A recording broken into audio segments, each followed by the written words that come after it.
ಆರ್.ವಿ. ದೇವರಾಜ್ ಹೇಳದಂತೆ ಕೇಳ್ತಿದ್ದ ಮುತ್ತಪ್ಪ ರೈ ಸತತ 20-30 ವರ್ಷಗಳಿಂದ ದೇವರಾಜ್ ಮತ್ತೆ ಮುತ್ತಪ್ಪ ರೈ ಅವರು ನಿರಂತರವಾಗಿ ಏನಾಗಿದ್ರು ಅಂದ್ರೆ ಒಂದು ಉತ್ತಮ ಬಾಂಧವ್ಯವನ್ನು ಹೊಂದಿದ್ರು. ಇಬ್ಬರು ರಾಜಕೀಯ ಒಂದು ಚಟುವಟಿಕೆಗಳಲ್ಲಿ ಏನಾಗಿದ್ರು ಅಂದ್ರೆ ಜನರನ್ನ ಮೆಚ್ಚಿಸುವ ಕೆಲಸ ಮಾಡ್ತಿದ್ರು. ಒಂದು ಕಾಲದಲ್ಲಿ ಏನಾಗಿದ್ರು ಅಂದ್ರೆ ಮುತ್ತಪ್ಪ ರೈ ಭೂಗತ ಡಾನ್ ಅಂದ್ರೆ ಬೆಂಗಳೂರಿಗೆ ಭೂಗತ ಡಾನ್ ಆಗಿರತಕ್ಕಂತ ಮುತ್ತಪ್ಪ ರೈ ಅವ್ರು ಏನ್ ಮಾಡಿದ್ರು ಅಂದ್ರೆ 80 ಮತ್ತು 70ರ ಒಂದು ದಶಕಗಳ ಕಾಲದಲ್ಲಿ ತುಂಬಾ ಹವಾ ಇರ್ತಕ್ಕಂತ ವ್ಯಕ್ತಿ ಮುತ್ತಪ್ಪ ರೈ ಅವರು. ತದನಂತರ ಏನ್ ಮಾಡಿದ್ರು, ಕಾಲಕ್ರಮೇಣವಾಗಿ ಆ ಒಂದು ಡಾನ್ ಕೆಲಸ ಅಂದ್ರೆ ರೌಡಿ ಕೆಲಸವನ್ನ ಬಿಟ್ಬಿಟ್ಟು ಏನ್ ಮಾಡಿದ್ರು, ಸಾಮಾಜಿಕ ಒಂದು ಹೋರಾಟಗಳ ಪರ ನಿಂತರು. ಉತ್ತಮವಾದ ಕಾರ್ಯಗಳನ್ನು ಕೂಡ ಇತ್ತೀಚೆಗೆ ಮಾಡಿದ್ರು ಅವರು ಸಾಯುವ ಮುಂಚೆ ಅಂತ ಗೊತ್ತಾಯ್ತು.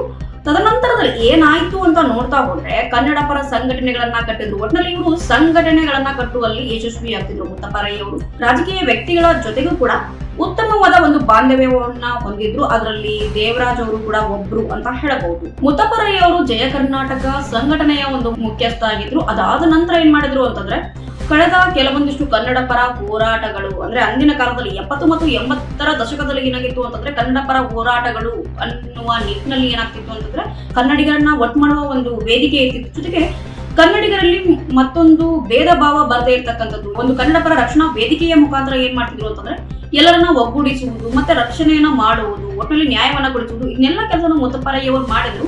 ಜೊತೆಗೆ ರಾಜಕೀಯ ಒಂದು ಸಪೋರ್ಟ್ ಕೂಡ ಇತ್ತು ಅಂತಕ್ಕಂಥದ್ದು. ಅವಾಗವಾಗ ಏನಾಗ್ತಿದ್ರು ಅಂತಂದ್ರೆ ದೇವರಾಜ್ ಅವರನ್ನು ಕೂಡ ಕೆಲವೊಂದಿಷ್ಟು ಕನ್ನಡ ಪರ ಹೋರಾಟ ಸಂಘಟನೆಗಳಲ್ಲಿ ಕರೆದಿದ್ರು. ಜೊತೆಗೆ ರಾಜಕೀಯ ಚಿಂತನಾ ಶಕ್ತಿಯನ್ನು ಬೆಳೆಸಿದ್ರು ಅಂತ ಹೇಳಿ ಗೊತ್ತಾಗ್ತಿದೆ. ಜೊತೆಗೆ ಅವರು ನಿಧನರಾಗಿದ್ದಾರೆ.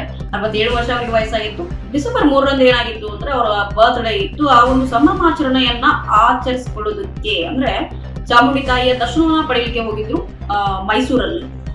ಎಲ್ಲೋ ವಿಧಿ ಒಂದು ಕಡೆ ಅವ್ರನ್ನ ಏನ್ ಮಾಡ್ತು ಅಂತಂದ್ರೆ ಆ ದರ್ಶನ ಕೂಡ ಮಾಡೋದಕ್ಕೆ ಬಿಡ್ಲಿಲ್ಲ. ಗೆಳೆಯರ ಜೊತೆ ಹೋಗಿದ್ರು ಅಂತ ಗೊತ್ತಾಗ್ತಿದೆ. ಹಾರ್ಟ್ ಪ್ರಾಬ್ಲಮ್ ಅಂತ ಗೊತ್ತಾಗಿ ಚಿಕಿತ್ಸೆ ಫಲಕಾರಿಯಾಗದೆ ಏನ್ ಮಾಡಿದ್ರು ಅಂತಂದ್ರೆ ಮೃತಪಟ್ಟಿದ್ರು. ಆರ್.ವಿ. ದೇವರಾಜ್ ಅವರು ಚಿಕ್ಕಪೇಟೆ ಮತ್ತು ಚಾಮರಾಜಪೇಟೆಯಲ್ಲಿ ಉತ್ತಮವಾಗಿ ರಾಜಕೀಯ ಒಂದು ವ್ಯವಸ್ಥಿತ ಒಂದು ಮಾರ್ಗವನ್ನ ನಡೆಸ್ಕೊಂಡು ಹೋದ್ರು. ಅಲ್ಲಿಯ ಜನತೆಗೆ ತುಂಬಾ ಬೇಕಾದವರು ಅಂತ ಕೂಡ ಗೊತ್ತಾಗ್ತದೆ. KSRTC ಡಿಪಾರ್ಟ್ಮೆಂಟ್ ನ ಒಂದು ಹುದ್ದೆಯನ್ನು ಕೂಡ ಇವರು ಏನ್ ಮಾಡಿದ್ರು, ಮುಖ್ಯ ನಿರ್ವಾಹಕ ಹುದ್ದೆಯಲ್ಲಿ ಅಂದ್ರೆ 2000ರಿಂದ 2007ರವರೆಗೂ ಆ KSRTC ಮುಖ್ಯ ವಿಭಾಗದಲ್ಲಿ ಕೆಲಸವನ್ನ ಮಾಡ್ತಿದ್ರು.